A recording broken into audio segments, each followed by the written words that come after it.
राज्य के मुख्यमंत्री से मांग करते हैं कि आप इस झोपड़पट्टी के अंदर जो बुलडोजर चलाया गया, जिस अधिकारी ने चलाया, उसकी जांच बिठाकर उसको सस्पेंड तुरंत कीजिए और इस झोपड़पट्टी का जितना भी झोपड़ी धारक का नुकसान हो गया है वो नुकसान का भरपाई उस अधिकारी से मिलना चाहिए। नमस्कार, आप देख रहे हैं इंडिया स्टार 9 आवाज जनता की।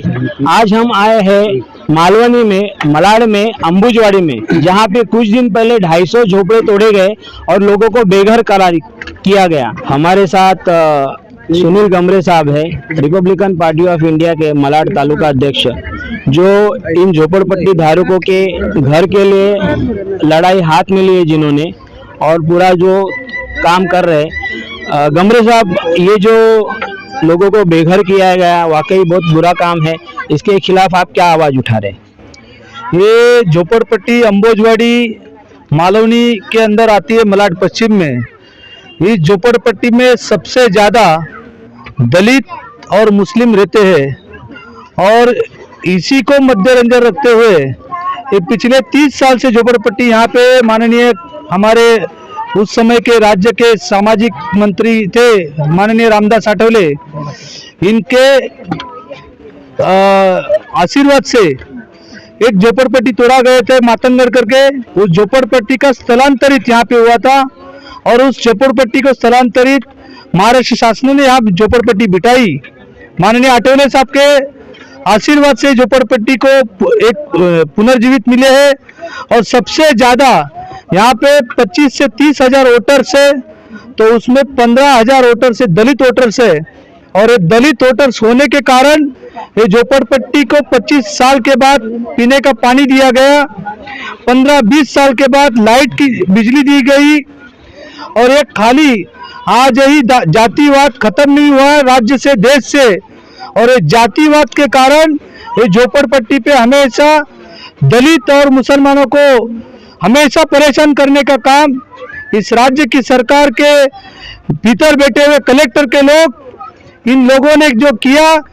19 जुलाई को जो बारिश, भरी तेज बारिश में ये झोपड़पट्टी का उनके आंख पर जो कपड़ा था, शरीर पे जो कपड़ा था, उसको निकालते भी उनको बोले आप पहले अपने जान बचाओ, आपका झोपड़ा मत बचाओ।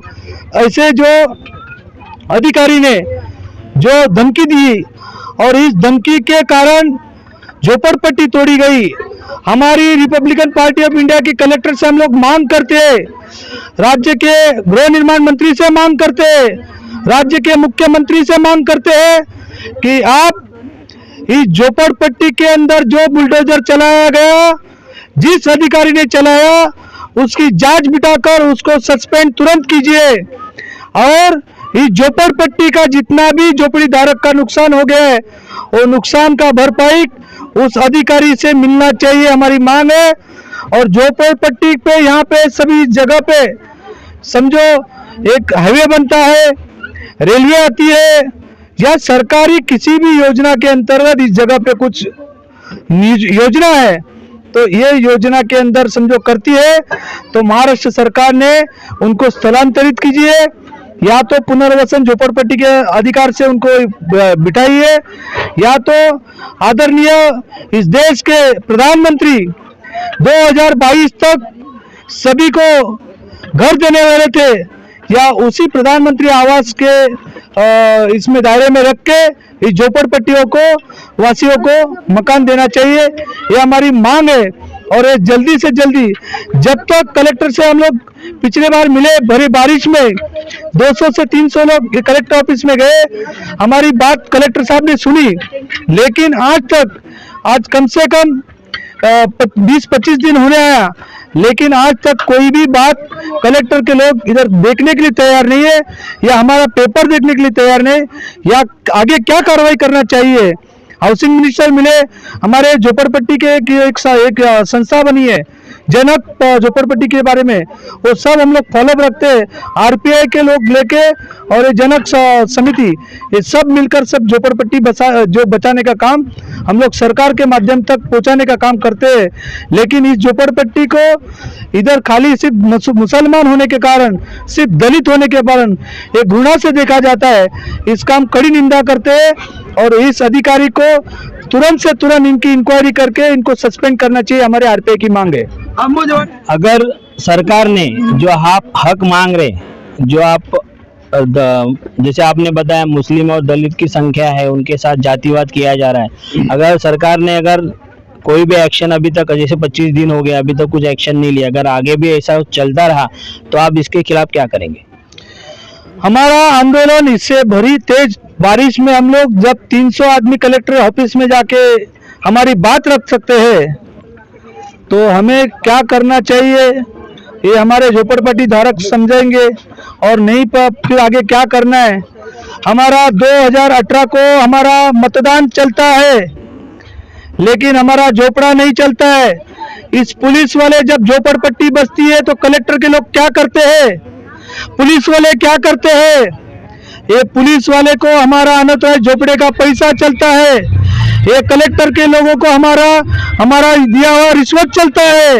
एक बांबू या एक हम लोग का मोरी बनाना है या दीवार बनाना है तो पुलिस वाले को हमेशा कॉल जाता है, लेकिन कोई महिला पे अत्याचार होता है तो पुलिस को कोई कॉल 100 कॉल जाने के बाद भी पुलिस पहुंचती नहीं है। ये हमारी दुर्भाग्य की बात है। ऐसे पुलिस वाले हो या कलेक्टर के लोग हो, इनको क्या करना है आगे वाले हम लोग माननीय केंद्रीय सामाजिक न्याय राज्य मंत्री हमारे भारत सरकार के, इनके साथ में हम लोग मीटिंग करने वाले, इनके साथ बैठक करके इस मामले को कैसे इनको झोपड़पट्टी वासियों को न्याय मिलना चाहिए और इसके अंदर जो पीछे कोई आमदार हो, एमएलए हो, एमपी हो, नगर सेवक हो या कोई दलाल हो, उसका पर्दाफाश किए बिना हम लोग झोपड़पट्टी वाले शांत बैठने वाले नहीं है।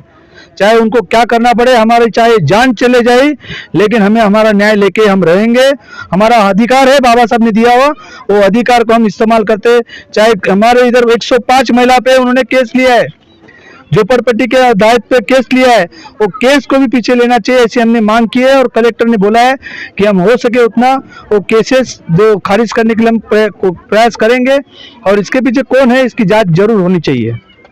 धन्यवाद गमरे साहब। यहाँ के जो रहवासी है, यहाँ के जो रिपब्लिकन पार्टी ऑफ इंडिया के अंबुजवाड़ी के शाखा अध्यक्ष, महिला शाखा अध्यक्ष आशाताई, उनसे कुछ बातचीत करते। आशाताई, यहाँ पे क्या हुआ था, उस दिन का वाकया क्या था? पहली बार तो आए 1 तारीख को, 1 जून को आए, उस टाइम पे भी हमको नोटिस कुछ नहीं मिला, ऐसा ही आए, अचानक में आए, बोलते खाली करो।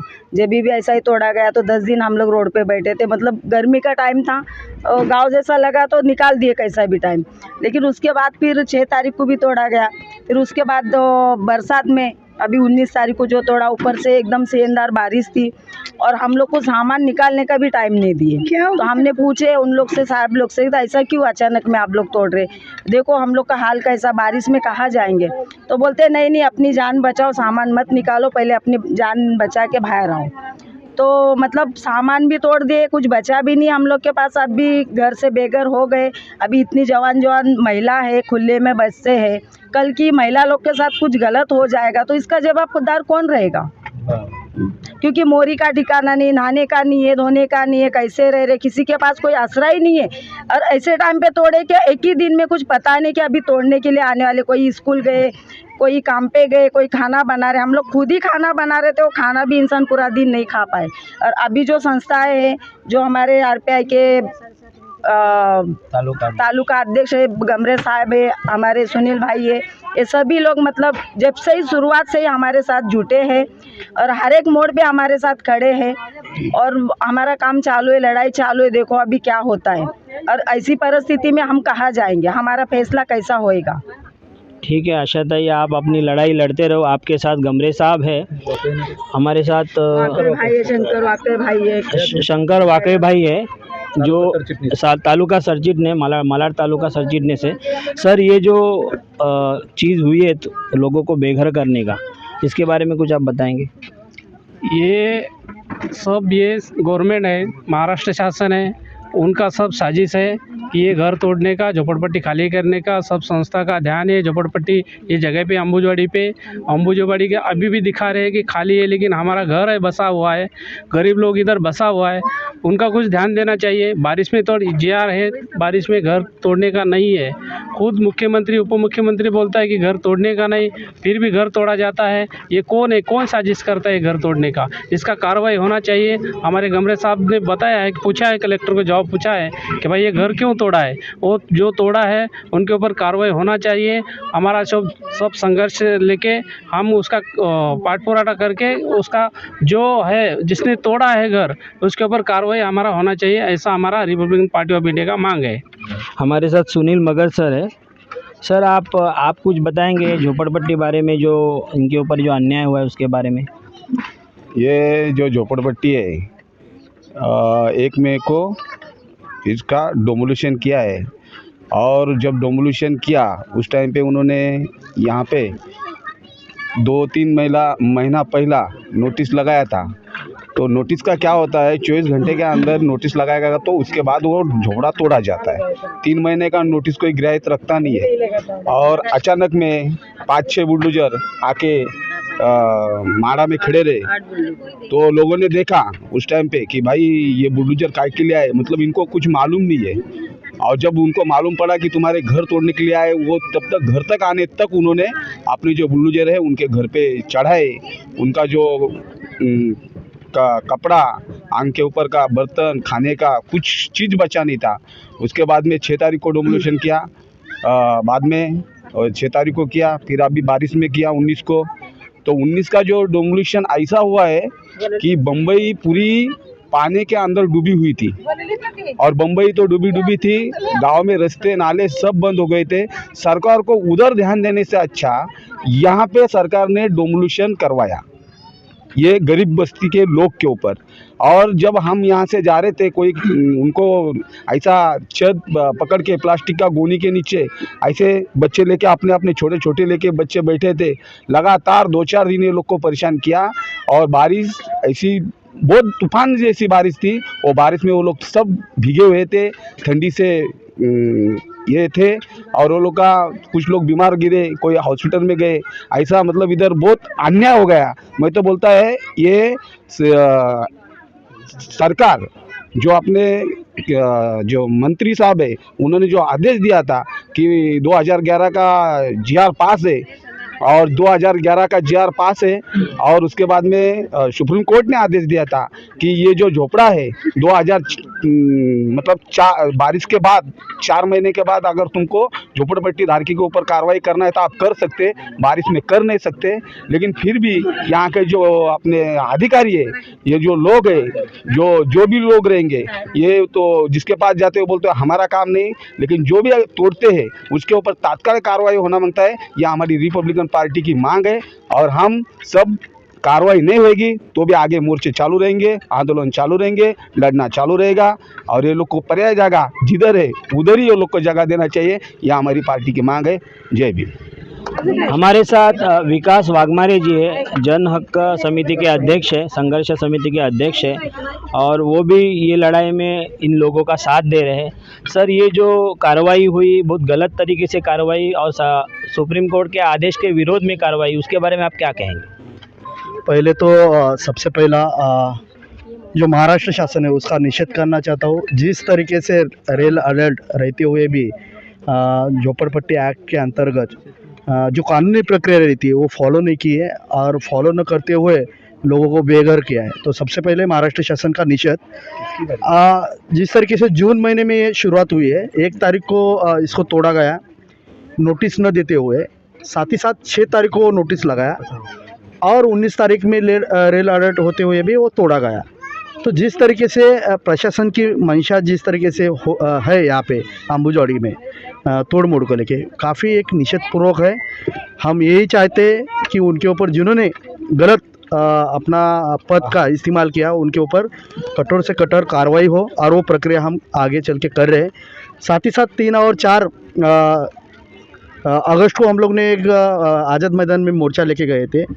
हमारा जो मांग है कि अंबुजवाड़ी को जिस तरीके से स्लम एक्ट के अंतर्गत जो प्रक्रिया होती है वो फॉलो करे, कोई भी इसमें दखल अंदाज न करे। और वो जो हमारे हाउसिंग मिनिस्टर है उनसे भी हमने मांग रखी है कि मंत्री के साथ में हमारी कॉन्फ्रेंस, यहाँ के जितने भी महिलाएं हैं, यहाँ के संगठन है, एक कॉन्फ्रेंस मीटिंग लगाई जाए और अंबुजवाड़ी की क्या प्रक्रिया भविष्य की वो सारी लोगों के सामने रखें। आने वाले 2-4 दिन में मुख्यमंत्री आदरणीय शिंदे साहब और हाउसिंग मिनिस्टर अतुल सावे जी, इनके साथ में मीटिंग रखी हुई है। वो मीटिंग होने के बाद जो भी फैसला आता है स्लम एक्ट के अंतर्गत जो प्रक्रिया होती है वो फॉलो करने के लिए हमारी मांग रहेगी। साथ ही साथ इनको घर के बदले घर मिलना ही चाहिए। पहला सर्वे करें, सर्वे करने के बाद जो पात्र अपात्र की लिस्ट लगाए, घर दे और बाद में तोड़े, ये हमारी मांग रहती है। और 2011 के बाद भी 2022 तक जो पंतप्रधान आवास योजना अंतर्गत जो 2011 के बाद लोग यहाँ पे बैठे उनको भी घर के बदले घर मिले, यही हमारी मांग है। हमारे साथ बबीता जी है। बबीता जी, ये जो झोपड़े तोड़े थे इसके बारे में आप कुछ बताएंगे? हाँ, बताना चाहूँगी। जैसा कि हम सभी जानते हैं, हम यहाँ तालाब था उस टाइम से हम रह रहे, गरीब होने की वजह से हमारा कोई घर नहीं था, इसके वजह से तालाब जैसे जगह पे हम भरनी करे और रहने लायक का हम बना के रह रहे थे। उसमें भी बीएमसी का बुलडोजर 1 जून को चलाया गया। 1 जून के बाद हम लोग किसी तरीके से फिर से बनाए, बारिश में हमसे बाहर नहीं रहा जा रहा था, तो 19 जुलाई को आके फिर से तोड़ा गया, जबकि उस दिन रेड अलर्ट था। और जब तोड़क कार्रवाई हो रही थी उस दिन दो ऐसे बच्चे थे जो अंदर दब गए थे, उनके लिए भी कोई कार्रवाई नहीं की गई। कितने लोगों को चोट आई और भरी बरसात में हम लोग को बाहर रखा गया। मैं सरकार से ये मांग करना चाहती हूँ कि जो भी यहाँ पे बस्ती में जो लोग रह रहे हैं उनका सर्वे किया जाए और सर्वे करने के बाद हमको कहीं शिफ्टिंग दे के ही आप आगे जो भी काम है वो करें। सुलाबाई मानकर जी है। 7:30ला घर तुटलंय भाऊ, तर काहीच पसारा काढूही दिला नाही। अर्धा काढला ना अर्धा तासात होता, जेवण पण नाही बनलं, तर शेगडी आज मी भंगारवर टाकली हे माहीत, खाना पण नाही बनवला। त्या सुनील भाऊ कोणची चाबी घेतली तिकडं, एक कपडा नाही असा पडला, त्या मंदिरात झोपलो आम्ही। काय सांगायचं, एवढं काय सरकार म्हणतंय। त्या दिवशी सरकारचं काय हे होतं की घराच्या बाहेर निघू नका, 19 तारखेला हेच होतं ना भाऊ, रेड अलर्ट मोबाईल मध्ये ऐकलं होतं। पाऊस पडत होता त्यामुळे। हा, पाऊस पडत होता, तर घराच्या बाहेर कोणी निघू नका। आणि सरकारनं अतिच न्याय केलाय ना बरं आपल्यावर गरीबावर। सरकार म्हणते माय बाप आहे, सरकार कसे चाले जीव माराय बसले सरकार। खरं का खोटं आहे? असे का कडत आम्ही तर थंडी ताप येऊन बुखार येऊन सारे घर पडले आहे का, मग झोपडं पण बनवायचं राहिले। 2-3 माणसं घरात पडले, कसं करायचं? एक तर खायला नाही काही, ओले तिले कपडे गिपडे चट राशन पाणी चट भिजले, काय करायचं? खायला गंज भरपूर होतं तुमच्या आशीर्वादाने, पण ते खाता नाही ना आला या तोडाताडी ना। असं इतकी दैनदशा केली की आता हे म्हातारपणात काय करायचं आम्ही? 50 रुपये रोजानं आम्ही पैसे कमीले, 2-3 लाख रुपये लावले घराला ना, आता काय करायचं? काय करायचं आता? सरकारला पुन्हा भीक मागायचं का? ठीक है, सरकारपर्यंत तुमचा विषय आम्ही नक्की पोहोचवायचा प्रयत्न करू। हो ना, मग से ही जनता की आवाज़ हम लोगों के सामने प्रशासन तक पहुंचाने की कोशिश करते हैं। अगर ये वीडियो आपको अच्छा लगा तो लाइक कीजिए, शेयर कीजिए और चैनल को सब्सक्राइब करना मत भूलिए। धन्यवाद।